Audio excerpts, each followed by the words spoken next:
إن الحمد لله نحمده ونستعينه ونستغفره ونسترشده ونستهديه ونؤمن به ونتوكل عليه ونعوذ بالله من شرور أنفسنا ومن سيئات أعمالنا من يهده الله فلا مضل له ومن يضلل فلا هادي له وأشهد أن لا إله إلا الله وحده لا شريك له وأشهد أن محمدا عبده ورسوله وصفيه وخليله وحبيبه وأمينه بلغ الرسالة وأدى الأمانة ونصح الأمة وتركها على محجة بيضاء ليلها كنهارها لا يزيغ عنها إلا هالك وجاهد في الله حق جهاده حتى أتاه اليقين أوصيكم عباد الله ونفسي بتقوى الله فاتقوا الله عباد الله يرحمكم الله واعلموا أن خير الكلام كلام الله وخير الهدي هدي محمد صلى الله عليه وسلم وشر الأمور محدثاتها وكل محدثة بدعة وكل بدعة في أمر الله ضلالة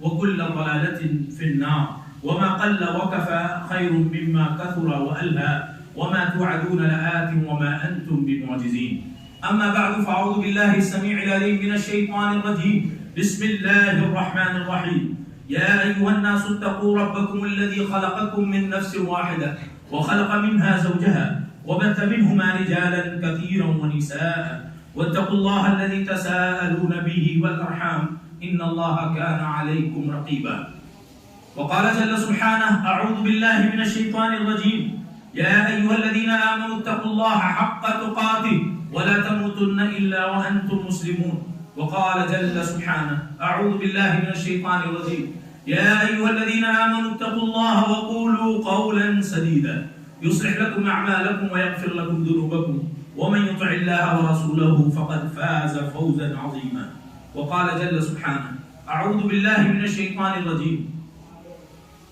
ولو أن أهل القرى آمنوا واتقوا لفتحنا عليهم بركات من السماء والأرض ولكن كذبوا فأخذناهم بما كانوا يكسبون أفأمن أهل القرى أن يأتيهم بأسنا بياتا وهم نائمون أو أمن أهل القرى أن يأتيهم بأسنا ضحى وهم يلعبون أفأمنوا مكر الله فلا يأمن مكر الله إلا القوم الخاسرون وعن مرداس الأسلمي رضي الله عنه قال رسول الله صلى الله عليه وسلم لا تقوم الساعة حتى يذهب الصالحون الأول فالأول ويبقى حفالة أو حفالة كحفالة الشعير بالتمر لا يباليهم الله بالا رواه البخاري محترم حاضرین جمعہ بزرگان دین امت کے بہیر خواہ دردمند نوجوان ساتھیوں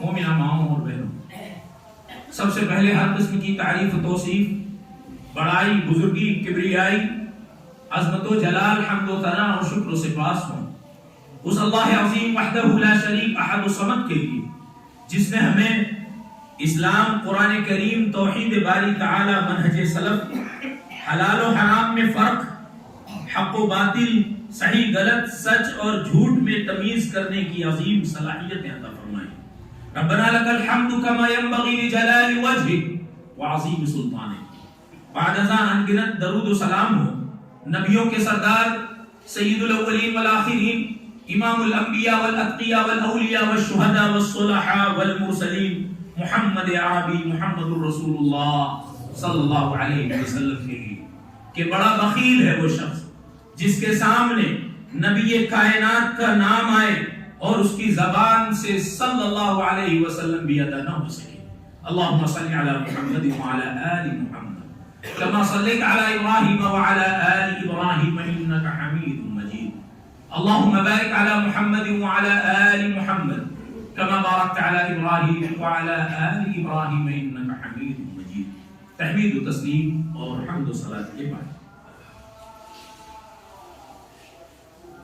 جیسے جیسے دنیا ترقی کر رہی ہے علم کے وسائل بڑھ رہے ہیں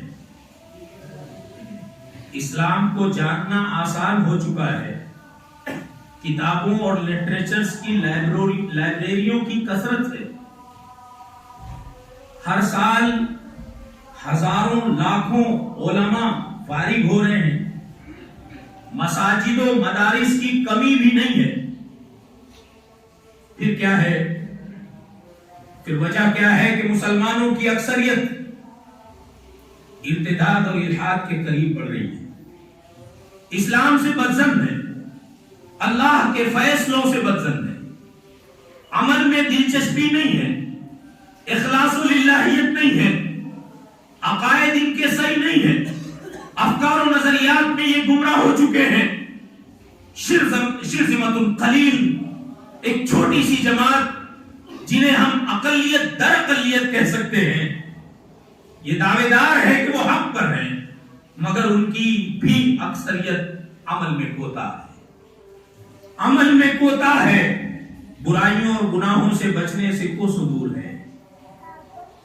یہی وجہ ہے کہ فتنوں کی کثرت ہے، زلزلوں کی کثرت ہے، سیلاب کی کثرت ہے، ہر طرف مسائل ہی مسائل ہیں، پوری دنیا ظلم، جور، فحش اور عریانیت سے بھر چکی ہے، ہر کسی کو امن کی تلاش ہے، ہر کسی کو سکون کی تلاش ہے، اور سکون رب کائنات نے واضح الفاظ میں کہا ہے، الا بذکر اللہ تطمئن القلوب، سن لو اللہ کے ذکر ہی سے دلوں کو اطمینان ملے گا، سکون ملے گا تو عرش والے کے کلام سے ملے گا، سکون ملے گا تو فرش کے امام کے نصائح، آپ کی نصیحتوں پر عمل کرنے سے ملے گا۔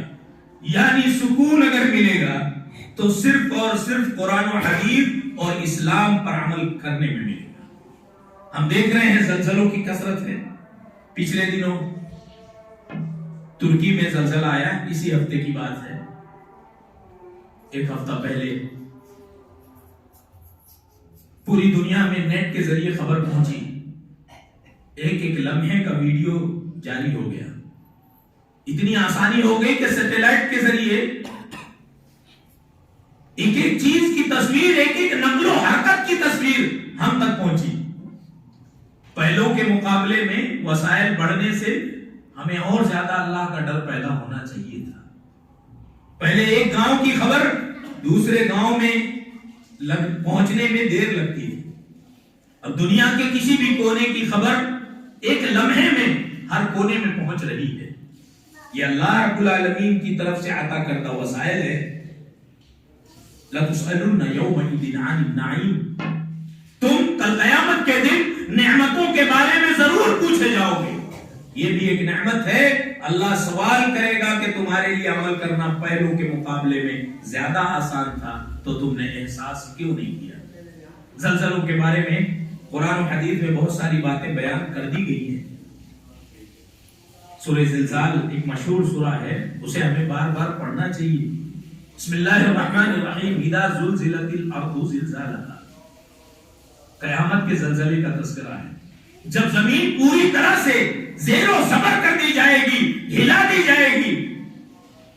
وَأَخْرَجَتِ الْأَرْضُ أَثْقَالَهَا، اور زمین اپنا ہر طرح کا بوجھ باہر نکال دے گی، خزانوں کو، معدنیات کو باہر نکال دے گی، گناہوں کو فاش کر دے گی، راز کو فاش کر دے گی، اپنے سارے فتنوں کو اگل دے گی۔ وَأَخْرَجَتِ الْأَرْضُ أَثْقَالَهَا وَقَالَ الْإِنسَانُ مَا لَهَا، اس دن انسان افسوس کے مارے کہے گا اسے کیا ہو گیا ہے، اس میں تو سکون تھا، اس میں تو استقرار تھا، اس میں تو ٹھہراؤ تھا، اس زمین کو کیا ہو گیا ہے کہ اس نے اپنی حیت کو بدل دیا ہے، اس نے اپنے انداز کو بدل دیا ہے۔ اللہ نے زمینی زلزلوں کا تذکرہ سورہ زلزال میں کیا ہے اور بتایا ہے کہ اس دن انسان صرف پچھتائے گا، اور جو کچھ کھویا ہے اس پر صرف اور صرف حسرت کر سکے گا، اس کے پاس صرف پچھتاوا ہوگا۔ دیکھیے رسول عربی صلی اللہ علیہ وسلم نے کیا فرمایا، امام بخاری رحمہ اللہ نے ابو ہریرہ رضی اللہ عنہ سے روایت نقل کی ہے، رسول عربی صلی اللہ علیہ وسلم نے فرمایا لا تقوم الساعة حتى يقبض العلم، قیامت قائم نہیں ہو سکتی یہاں تک کہ علم اٹھا لیا جائے۔ سچے علماء، قرآن و سنت کی صحیح سمجھ رکھنے والے علماء یکے بعد دیگرے دنیا سے اٹھا لیے جائیں گے، جہالت کا دور دورہ ہوگا، علم کچھ نہیں ہوگا اور آدمی مفتیوں کے انداز سے بات کرے گا۔ وَتَكْثُرُ الزَّلَازِلُ، زلزلوں کی کثرت ہوگی۔ ابھی میں ایک حدیث اور عرض کروں گا، آپ کو اندازہ ہوگا کہ جو زلزلہ ہے اس کے بعد اور زلازل آنے والے ہیں، بالکل اس کے اسٹیپ بائی اسٹیپ، کیونکہ حدیث میں بیان کر دیا گیا ہے۔ وَتَكْثُرُ الزَّلَازِلُ وَيَتَقَارَبَ الزَّمَانُ، اور وقت قریب قریب آ لگے گا۔ امام احمد اور امام مسلم رحمہ اللہ نے ایک روایت میں نقل کی ہے کہ رسول عربی صلی اللہ علیہ وسلم نے فرمایا لا تقوم الساعة حتى يتقارب الزمن، قیامت قائم نہیں ہو سکتی یہاں تک کہ اوقات قریب قریب آ جائے، زمانے قریب آ لگے۔ فتكون السنة كالشهر ويكون الشهر كالجمعة وتكون الجمعة كاليوم ويكون اليوم كالصعفة الخوصة۔ جناب رسول اللہ صلی اللہ علیہ وسلم نے فرمایا قریب اتنے آ جائیں گے کہ سال مہینے کی طرح گزر جائے گا، اور مہینہ ہفتے کی طرح گزر جائے گا، اور ہفتہ ایک دن کی طرح گزر جائے گا، اور ایک دن وَيَكُونُ الْيَوْمُ كَالسَّاعَةِ، اور ایک دن گھنٹے کی طرح گزر جائے گا، وَتَكُونُ السَّاعَةُ كَالصَّعْفَةِ الْخَوْصَةِ، اور ایک گھنٹہ ایک برق رفتار بجلی کی طرح گزر جائے گا، پتہ ہی نہیں چلے گا ٹائم کدھر گیا۔ اس میں تفصیل ہے، کسی موقع سے میں آپ کے سامنے عرض کروں گا۔ تو وقت قریب قریب آئے گا، زلزلوں کی کثرت ہوگی، وَيَظْهَرَ الْفِتَنُ، اور فتنوں کی کثرت ہوگی، فتنے ظاہر ہوں گے۔ دور ایسا آ گیا ہے کہ دوڑنے والے سے چلنے والا محفوظ ہے، صرف چلنے والے سے بیٹھنے والا محفوظ ہے۔ جو جتنا زیادہ اپنا وقت گھر میں گزار دے وہ اتنا ہی محفوظ ہے، جو اپنی زبان جتنی بند رکھے وہ اتنا ہی سیف ہے، جو رونا ہو تو اپنے کرتوتوں پر آنسو بہا لے وہ اتنا ہی کامیاب ہے۔ فتنے اس قدر بارش کے قطرات کے مانند گر رہے ہیں، دیکھنا مشکل ہو گیا، چلنا مشکل ہو گیا، بولنا مشکل ہو گیا، وجود باقی رکھنا مشکل ہو گیا۔ چلنے والا اتنے مسائل کا شکار ہونے لگا کہ ایسا لگتا ہے وہ وقت بہت قریب ہے کہ گزرنے والا قبر والے کو دیکھ کر کہے گا کاش تیری جگہ میں ہوتا۔ فتنوں کی ایسی کثرت ہے۔ وَيَكْثُرُ الْحَرْجُ، قتل و غارت گیری عام ہوگی، القتل والقتل، ایک کے بعد ایک قتل۔ رسول عربی صلی اللہ علیہ وسلم نے فرمایا، امام مسلم رحمہ اللہ نے ابو ہریرہ رضی اللہ عنہ سے روایت نقل کی ہے، آپ نے فرمایا لا تقوم الساعة حتى يأتي على الناس زمان لا يدري القاتل في أي شيء قتل ولا يدري المقتول في أي شيء قتل۔ قیامت قائم نہیں ہو سکتی یہاں تک کہ دنیا کو دور دیکھ لے، لوگوں پر وہ زمان آ جائے کہ قاتل کو پتہ نہیں ہوگا کہ قتل کیا تو کیوں کیا۔ موب لنچنگ عام ہو گئی، خانہ جنگی عام ہو رہی ہے، لاکھوں کروڑوں کی تعداد میں نسل کشی عام ہو رہی ہے۔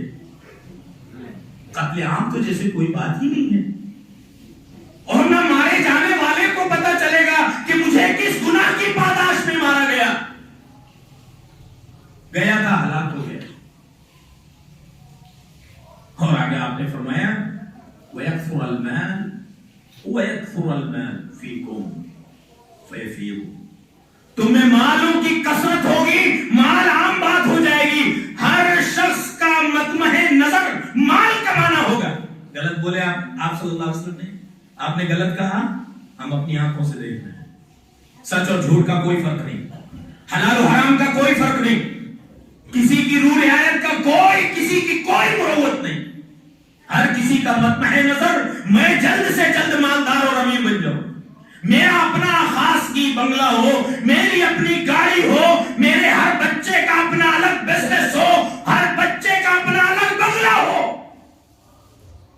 چاہے کتنوں کے گلے کاٹنا پڑے، کتنوں کو جھوٹ بولنا پڑے، کتنوں کی زمینیں تباہی پڑے، کتنوں کا مال ہڑپنا پڑے، مگر میرا مقصد مجھے حاصل ہو۔ وَيَكْثُرَ فِيكُمْ، تم میں مالوں کی کثرت ہوگی، فَيَفِيهُ، مال بڑھ جائے گا، کیونکہ ہر شخص جو چاہنے لگے تو اس کو مل کر رہے گا۔ زلزلوں کا اس میں تذکرہ ہے۔ دیکھیے امام ابو داؤد رحمہ اللہ نے روایت نقل کی ہے، عبداللہ بن رواحہ کہتے ہیں کہ اللہ کے نبی علیہ السلام نے فرمایا یا ابن رواحہ، اے ابن رواحہ سن لے، اذا نزلت خلافت ارض المقدسہ فقد دنت الزلازل والبلابل والامور العظام والساعة اقرب من الناس من يد هذه من راسك۔ اے ابن رواحہ سن لے کہ جب خلافت یعنی اسلامی خلافت بیت المقدس تک پہنچ جائے، پہلے زمانے گزر گئے، وہاں تک خلافت پہنچ گئی، تو اس کے بعد زلزلے اس کی اتنی کثرت سے، مصیبتیں اتنی کثرت سے ٹوٹیں گی، اتنے بڑے بڑے فتنے آئیں گے کہ قیامت ایسے قریب لگے گی۔ قیامت، ہر آدمی کی موت اس کی قیامت کا آغاز ہے۔ قیامت اتنی قریب ہو جائے گی جیسے تیرے سر سے یہ ہاتھ تیرا قریب ہے۔ دیکھیے سلمہ ابن نفیل رضی اللہ عنہ سے امام ابن حبان اور امام حاکم رحمہ اللہ نے روایت نقل کی، روایت لمبی ہے، میں آخری کا ایک ٹکڑا عرض کر دوں۔ رسول اللہ صلی اللہ علیہ وسلم نے فرمایا وَإِنَّ بَيْنَ يَدَيْهِ السَّاعَةِ، اور قیامت کے قریب مُوتَانٌ شَدِيدٌ وَبَعْدَهُ سَنَوَاتُ الزَّلَازِلِ، قیامت سے پہلے کیا ہوگا؟ دو اسٹیپ آپ نے بتایا، مُوتَانٌ شَدِيد، انسانوں کی کثرت سے موت ہوگی۔ ہم نے دیکھا گزشتہ چند سالوں پہلے لاک ڈاؤن کے درمیان کورونا وائرس، اور اس کے بعد یکے بعد دیگرے اسٹیپ بائی اسٹیپ کتنے وائرس ابھی آنے والے ہیں ہم اور آپ کو اندازہ بھی نہیں۔ کورونا وائرس میں ہم نے دیکھا پوری دنیا لاکڈ، ایک ہی مرض پوری دنیا اپنی تمام تر رفتار سے رک گئی۔ کبھی ہم نے سوچا تھا ایک شہر کو روکنا کتنا مشکل ہے؟ اللہ چاہے تو ایک لمحے میں پوری دنیا کو ساکت کر سکتا ہے۔ مُوتَانٌ شَدِيد، کروڑوں کی تعداد میں لوگوں کی موت ہوئی۔ اللہ کے نبی صلی اللہ علیہ وسلم نے فرمایا تھا یہ آپ کی سچی رسالت کی کتنی بڑی دلیل ہے۔ قیامت سے پہلے دور ایسا آئے گا کہ کثرت سے موت ہوگی، وَبَعْدَهُ، اور جب یہ ایام گزر جائیں گے تو اس کے بعد جو ایام آئیں گے سنوات الزلازل، چند سال زلزلوں کے آئیں گے۔ ہم دیکھ رہے ہیں ایک کے بعد ایک طرف زلزلے آ رہے ہیں۔ ابھی سیریا اور ترکی میں، لبنان میں بہت ہی ہیبتناک زلزلہ، اور اس کے بعد جو آثار دکھائی دے رہے ہیں، بعض لوگوں نے یہاں تک کہہ دیا پورا عرب ممالک خطرے میں آ گیا ہے، یہاں تک کہ ہندوستان کے کناروں تک کی بات ہو رہی ہے، زلزلے آنے کے امکانات ہیں۔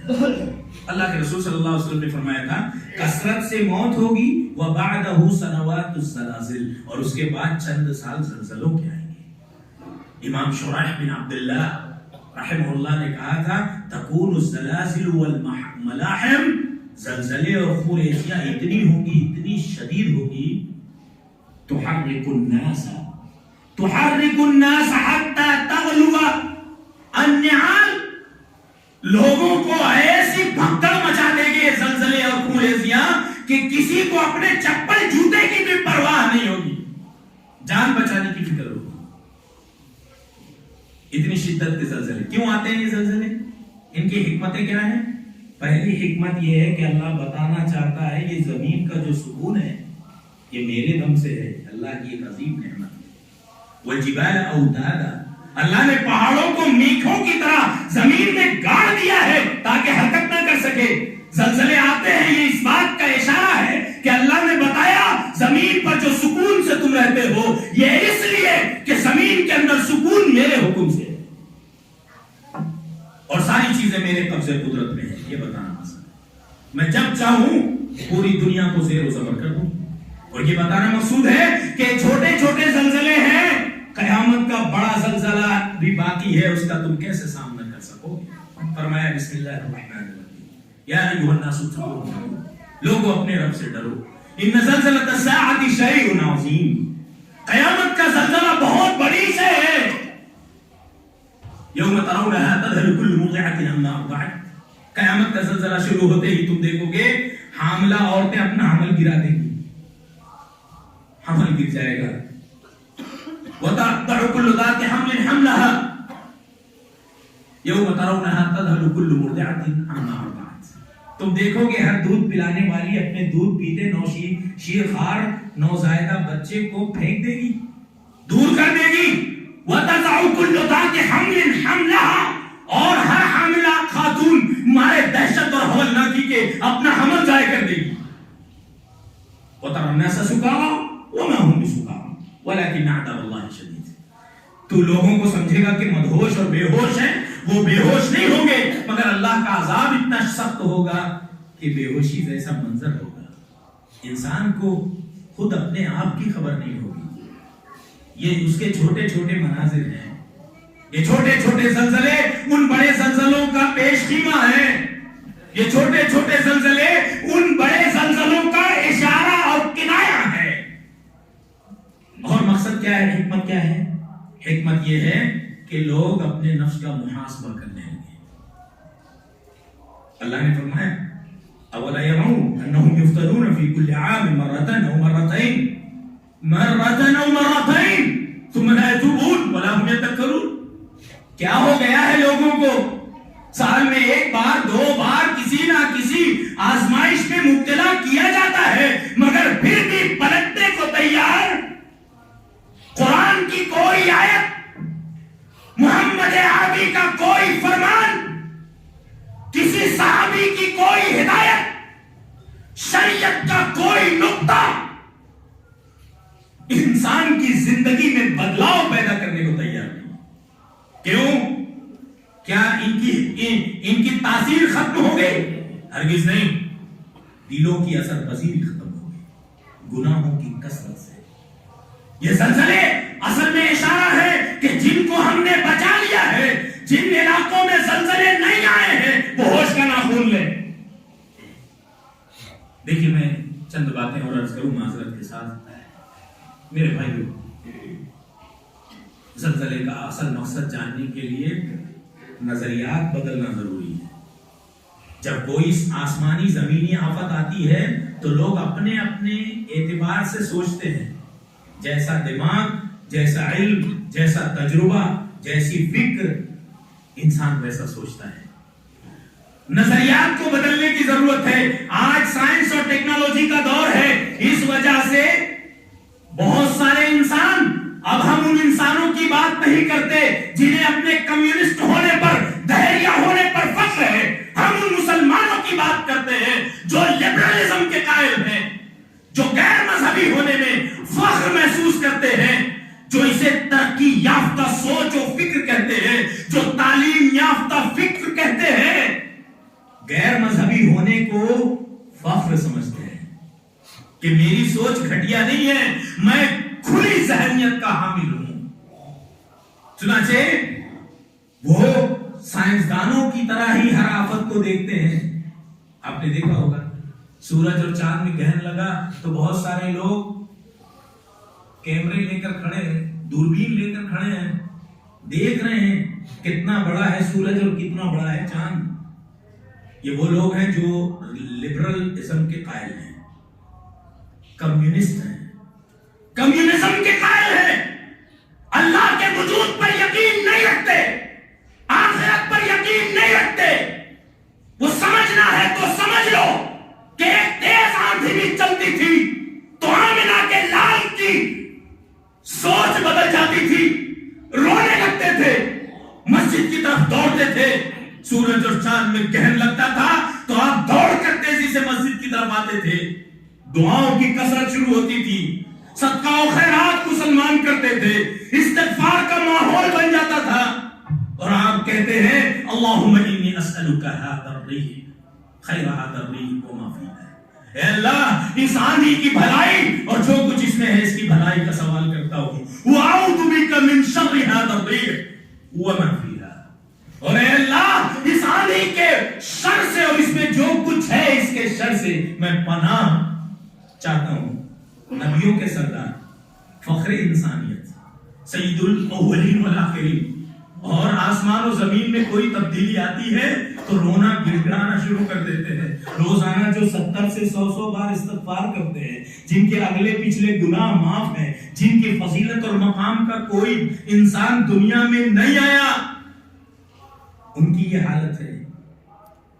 وہ ویڈیو بنا کر شیئر نہیں کرتے، وہ صرف تماشائی نہیں ہوتے تھے، ان کے اندر کی دنیا ہل جاتی تھی۔ ہم ان کے امتی ہیں، ہمارا مزاج بدل گیا، ہم ترقی یافتہ، تعلیم یافتہ، لبرل ہونے میں فخر محسوس کرتے ہیں۔ میری سوچ عام مسلمانوں داڑھی ٹوپی والوں جیسی حقیر سوچ نہیں ہے، میں بہت اونچا سوچتا ہوں۔ تو میرے بھائیوں، سوچ بدلنی پڑے گی تب عمل بدلے گا، سوچ بدلے گی تو دل میں اللہ کی یاد تازہ ہوگی، سوچ بدلے گی تو دماغ اپنی سمت اور اپنا رخ بدلے گا، فیصلے بدلے جائیں گے، عمل میں تازگی، تقوی، اخلاص، صداقت، سچائی پیدا ہوگی۔ صرف دکھاوا، صرف ریا اور نمود نہیں ہوگی، صرف الفاظ کی کثرت نہیں ہوگی، صرف کانفرنس سے نہیں ہوگی، کانفرنسوں تک محدود نہیں ہوگی، حروف اور الفاظ کتابوں تک محدود نہیں ہوں گے۔ پریکٹیکل لائف میں انسان بدلے گا اور جو بدلے گا وہی نجات پائے گا۔ دیکھیے، میں ایک روایت عرض کر دوں، بڑی پیاری حدیث، حضرت انس بن مالک رضی اللہ عنہ سے مروی ہے، حضرت عائشہ رضی اللہ عنہا سے فرماتے ہیں کہ میرے ایک ساتھی نے پوچھا یہ زلزلے اور عذاب کے بارے میں، تو حضرت عائشہ رضی اللہ عنہا نے فرمایا جب زمین میں برائی عام ہونے لگے، معصیت عام ہونے لگے، فقال اللہ غار اللہ، میں پوری حدیث بیان کر دوں ورنہ ناانصافی ہوگی، فرمایا اذا استباحوا الزنا، حضرت عائشہ نے کہا جب لوگ زنا کو مباح سمجھنے لگے، اتنا تو چلتا ہے، اتنی پرہیزگاری اختیار کروں گا تو زندگی ممکن نہیں ہے، تھوڑا بہت چلتا ہے، اذا استباحوا الزنا، جب زنا کو لوگ مباح قرار دینے لگے، وشربوا الخمر، اور نشے کی چیزیں عام ہو جائیں، شراب میں کوئی حرج نہیں ہے، وضربوا بالمغانم، اور جب لوگ ڈھول تاشوں میں کوئی حرج محسوس نہ کرے، موسیقی عام ہو جائے،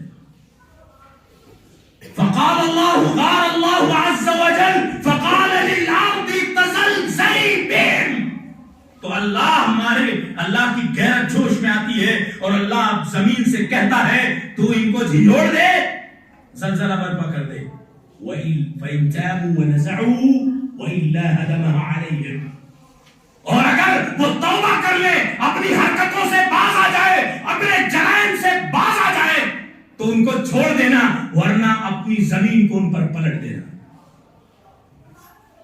ساتھی نے پوچھا انس بن مالک رضی اللہ عنہ کے حضرت عائشہ سے، پھر کیا یہ زلزلے عذاب ہیں؟ تو کیا کہا حضرت عائشہ نے، ہی رحمت و برکت، یہ رحمت ہے، موعظت ہے، نصیحت ہے، وہ برکت للمومنین، مومنوں کے لیے جو باقی بچے ہیں، وہ اللہ کے گھر کے قریب آئے، وہ اللہ کے ذکر کے قریب آئے، جو گناہ کرتے تھے چھوڑ دے، ان کے لیے یہ زلزلے رحمت بن کر آئیں گے۔ وَنِكَالٌ وَعَذَابٌ وَسُخْطَةٌ لِلْكَافِرِينَ، اور یہ سزا ہے، اللہ کا انتقام ہے، اللہ کا عذاب ہے، اور اللہ کی ناراضگی ہے، کن کے لیے؟ کافروں کے لیے۔ ساری باتیں واضح ہو گئی، میں ساری تفصیل بیان نہیں کروں گا، صرف اشارتاً ایک دو بات عرض کروں۔ میرے بھائیوں، ان کی وجوہات پر نظر رکھیں۔ سب سے بڑی وجہ، وہ لکھ لو، سب سے بڑی وجہ یہ ہے کہ برائی کو روکنے والے بھی برائی میں ملوث ہو گئے ہیں۔ اللہ نے یہود و نصارہ کو اسی لیے ہلاک کیا. لولا ينهاهم الربانيون والاحبار عن قولهم الاثم وعقلهم السحت لبئس ما كانوا يصنعون. یہ یہودی علماء، عیسائی مذہبی پیشوا، ان کا مشن یہ تھا کہ لوگوں کو برائی سے روکنے کے بجائے، سود سے، رشوت سے روکنے کے بجائے خود ہی لوگوں کا مال باطل طریقے سے کھاتے ہیں. لبئس ما كانوا يصنعون. ان کے کرتوت کتنے برے ہیں. امت محمدیہ کے علماء، اسکالرز دیکھیے الگ الگ چینل بنا لیے، کوئی جماعت جھوم رہی ہے، کوئی اپنے سامنے سجدہ کروا رہی ہے، کوئی نبی اور رسول اور اللہ میں فرق کو ختم کر چکے ہیں. ڈنکے کی چوٹ پر شرک ہو رہا ہے، ڈنکے کی چوٹ پر اللہ کے عذاب کو، اس کے غضب کو دعوت دی جا رہی ہے. عذاب نہیں آئے گا؟ عقیدے سے بالکل پھر گئے، منحرف ہو گئے، اور وہ اس کو اسلام سمجھ رہے ہیں، اس کو دین سمجھ رہے ہیں. اور جو لوگ چنندہ، جو بہت وقلیل من عبادی الشکور، جو چند شکر گزار بندے تھے، وہ عمل سے دور ہو گئے، ایک دوسرے کی کھینچا تانی میں لگے ہیں. جن کا کام تھا دنیا کو سدھارنا، وہ خود اپنے آپ کا شکار ہو چکے ہیں. شیخ ابن ماجہ نے نقل کیا، جناب رسول اللہ صلی اللہ علیہ وسلم نے فرمایا، جب لوگ نہی عن المنکر بند کر دیں گے، لوگوں کو برائی سے روکنا بند کر دیں گے، تو اللہ عمومی عذاب نازل کرے گا. لوگ روکنا بند کر دیے، تماشائی بن گئے، ویڈیوز بنانے لگے، کوئی بولنا ہی بہتر نہیں سمجھ رہا ہے. ہر آدمی یہ سوچ رہا ہے سب سے میری بنی رہے، سب مجھ سے خوش رہیں. وہ لکھ لو، کائنات میں کوئی آدمی اولین و آخرین میں آج تک نہ کوئی رسول نہ کوئی انسان ایسا آیا جس سے تمام انسان خوش ہوں. یہ ہو ہی نہیں سکتا، یہ ہو ہی نہیں سکتا کہ کسی انسان سے سب خوش ہوں. سب سے فخر انسانیت محمد عربی صلی اللہ علیہ وسلم سے بھی منافقین ناراض تھے، یہودی ناراض تھے. تو میرے بھائیوں، اگر یہ سوچ کر انسان خاموش ہے کہ برے وقت میں میرے کام آئے گا، آج میں اس کی برائی پر چپ رہوں، تو سن لے کہ وہ نبی کے دین کو رسوا کر رہا ہے. نبی علیہ السلام نوائب الحق، حق کی نیابت کرنے والوں کا تعاون کرتے تھے، کبھی تماشائی نہیں رہتے تھے، برائی کے خلاف، ظلم کے خلاف کھڑے ہوتے تھے، مظلوم کا دفاع کرتے تھے، ظالم کا ہاتھ روکتے تھے. نبی خاموش نہیں رہتے تھے، اور آپ نے امتیوں کو بھی یہ تعلیم دی، من رأى منکم منکرا فلیغیرہ بیدہ فإن لم یستطع فبلسانه فإن لم يستطع فبقلبه وذلك اضعف الایمان. ہاتھ سے روکو برائی کو، نہیں روک سکتے، منہ سے روکو، نہیں روک سکتے، دل میں برا جانو. اور دل میں برا جاننے کا مطلب یہ ہے چہرے پر ناراضگی کا اظہار ہو، اس کام سے عدم تعاون ہو. اگر آپ سب سے مل رہے ہیں، برائی کرنے والوں سے سودا سلف لے رہے ہیں، دے رہے ہیں، سب کوئی سوشل بائیکاٹ نہیں ہے، کوئی آپ کا کوئی ضمیر ہی نہیں ہے، کوئی عقیدہ اور دین نہیں ہے، کوئی فکر اور نظریہ نہیں ہے، سب کو آپ خوش رکھنا چاہتے ہیں، تو حقیقت یہ ہے کہ اللہ آپ سے ناراض ہے. تو ایک بات یہ، دوسری بات معصیت پر کسی موقع سے تفصیلی بات کروں گا. اور میرے بھائیو، تیسری چیز ناشکراپن ہے. اللہ نے جو بھی نعمت ہمیں عطا کی ہے اس پر شکر ادا کریں. وَضَرَبَ اللَّهُ مَثَلًا قَرْيَةً كَانَتْ آمِنَةً مُطْمَئِنَّةً يَأْتِيهَا رِزْقُهَا رَغَدًا مِنْ كُلِّ مَكَانٍ فَكَفَرَتْ بِأَنْعُمِ اللَّهِ فَأَذَاقَهَا اللَّهُ لِبَاسَ الْجُوعِ وَالْخَوْفِ. اور سن لو، ہم بھی پہلے مرحلے میں آ چکے ہیں. بِمَا كَانُوا يَصْنَعُونَ. اللہ نے کہا، اللہ نے مثال دی ہے ایک بستی سے، دنیا کی کوئی بھی بستی لے لے، خصوصی طور سے مکہ لے لے، اور دنیا کی ہر بستی کی مثال دی. کیسی؟ بڑے خوش تھے، خوشحال تھے، ہر طرح کی نعمت تھی، مگر انہوں نے اللہ کی نعمتوں کی قدردانی نہیں کی. اللہ نے آپ کو کیا نہیں دیا؟ جوان بیٹے ہیں، آپ کا بزنس ہے، آپ کا اپنا ذاتی گھر ہے، آپ نے اللہ کو کیا دیا؟ موبائل دیکھتے ہیں، قرآن پڑھتے ہیں، نماز پڑھتے ہیں، نماز چھوڑتے ہیں، غیبت، چغلی، زنا، فحش، بدکاری، ان سے بچتے ہیں کہ نہیں بچتے؟ ریاکاری سے بچتے ہیں کہ نہیں بچتے؟ ہم دیکھیں اللہ نے ہمیں کیا دیا اور ہم نے اللہ کے لیے کیا کیا. فَكَفَرَتْ بِأَنْعُمِ اللَّهِ. تو بستی والوں نے اللہ کے انعامات کی ناشکری کی. فَأَذَاقَهَا اللَّهُ لِبَاسَ الْجُوعِ. تو اللہ نے ایسی ہر بستی کو بھوک کا لباس، کون سا لباس؟ لباس الجوع ہم کو پہنایا جا چکا ہے. والخوف، اور اس کے دوسرا اسٹیپ ہے خوف کا لباس. پہلا لباس لباس ہمیں پہنایا جا چکا ہے. بھوک کا لباس. بتاؤ کون شخص خوشحال ہے؟ جو لاکھوں میں ہے لاکھوں میں پریشان, جو کروڑوں میں ہے کروڑوں میں پریشان, جو ارب پتی ہے ارب پتی اربوں میں پریشان. کون خوش ہے؟ معیشت کی, بے روزگاری کی ایسی بدحالی, ایسا فقدان. ریلوے اسٹیشن پر دیکھو, نقاب میں جب عورتیں مانگنے آتی ہے تو دل کلیجہ منہ کو آتا ہے. ہمارے نوجوانوں کو بس اسٹینڈ پر جب وڑا پاؤ بیچتے ہوئے دیکھو تو کلیجہ منہ کو آتا ہے. زمینیں جہاں بھی بارش ہو اس کی زکات ہمیں ملتی تھی. آپ کو پیر پھیلانے کی زمین نہیں ہے. عورتوں کے ہاتھ میں کاسے آ گئے بھیک مانگنے. یہ لاکھوں روپے خرچ کر کے قوم کا نوجوان بڑی بڑی ڈگری لیا اور مزدوری نوکری کرنے کے لیے بھیک مانگ رہے ہیں. حکومت اور اقتدار میں نوکری کرنے کے لیے بھیک مانگ رہے ہیں. کہیں پر 10 لوگوں کی ویکینسی ہے تو 2 لاکھ لوگ نمبر لگا رہے ہیں. اتنی بری حالت. لباس الجوع والخوف, جوع بھوک کا لباس پہنایا جا چکا ہے. خوف کا لباس اگلا مرحلہ ہے. کیوں؟ بما كانوا يصنعون, ان کے کرتوتوں کی وجہ سے. آج بہت سارے مسلمان, اور سن لیں میں پھر سے عرض کرنا چاہتا ہوں, بہت سارے مسلمان اگر یہی زلزلے سعودی عرب میں آتے, یہی زلزلے سعودی عرب میں آتے تو ان انسانوں اور مسلمانوں کی اکثریت جو محمد بن سلمان, شاہ سلمان آل سعود کو برا بھلا کہتے ہیں اور کوئی موقع ہاتھ سے جانے نہیں دیتے, اگر یہ زلزلے سعودی عرب میں آتے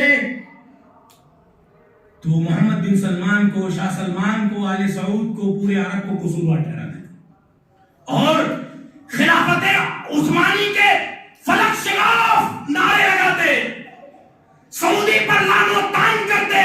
مگر آنکھ کھولے, 15 کھرب سے زیادہ چندہ صرف آل سعود نے اور سعودی کے لوگوں نے ترکی اور لبنان اور سیریا کے زلزلہ متاثرین کے لیے وقف کیا ہے. نظریہ بدلیں. یہاں تحریکیت تو نہیں پنپ رہی ہے جانے انجانے میں, یہاں اخوانیت تو نہیں پنپ رہی ہے جانے انجانے میں.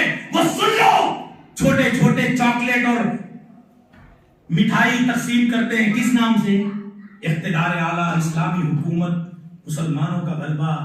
یہ سب مٹھائیاں ہیں, ہمارے نبی کا بتایا ہوا منہج نہیں ہے. آپ مکہ میں 13 سال تھے, کبھی آپ نے حکومت اور اقتدار کے لیے کوئی کوشش نہیں کی.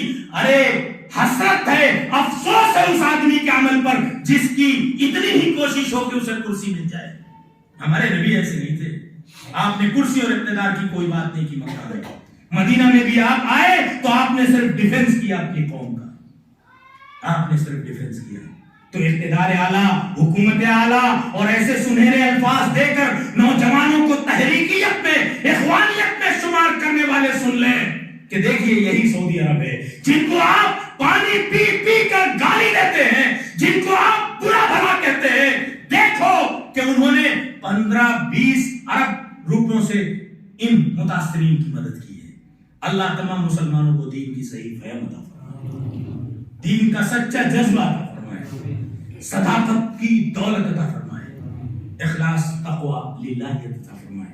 آمین. اقول قولی هذا واستغفر الله لي ولكم ولسائر المسلمين فاستغفروه انه هو الغفور الرحيم.